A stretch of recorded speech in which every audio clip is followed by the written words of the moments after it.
Sur le plateau du JT de 20h diffusé sur TF1, ce lundi 1er juillet, Xavier Bertrand a remis en place le journaliste Gilles Boulot qui a souhaité savoir s'il avait déjà des ambitions politiques concrètes à l'approche du résultat du second tour des législatives. Lundi 1er juillet, Xavier Bertrand était invité au JT de 20h diffusé sur TF1.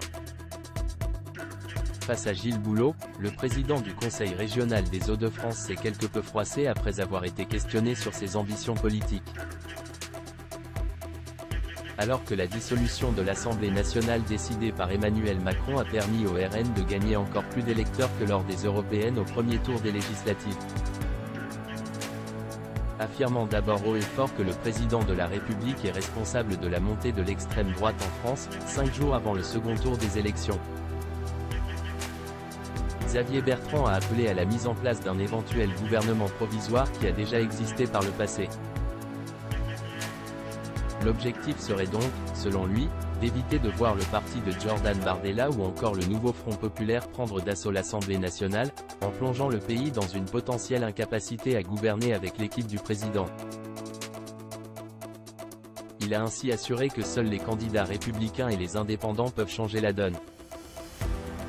Par la suite, le journaliste a rebondi sur cette décision mise en place juste après la Seconde Guerre mondiale en demandant à son invité s'il ferait partie d'un gouvernement provisoire de salut public.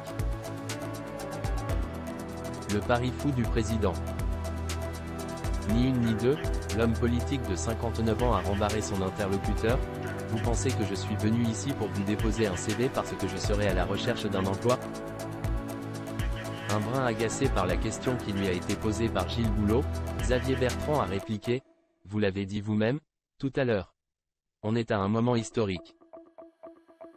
Et si on ne comprend pas qu'il faut se défaire des jeux politiques, que la politique n'est pas un jeu ?» Sur sa lancée, l'époux de Vanessa Williot a balancé « critique ».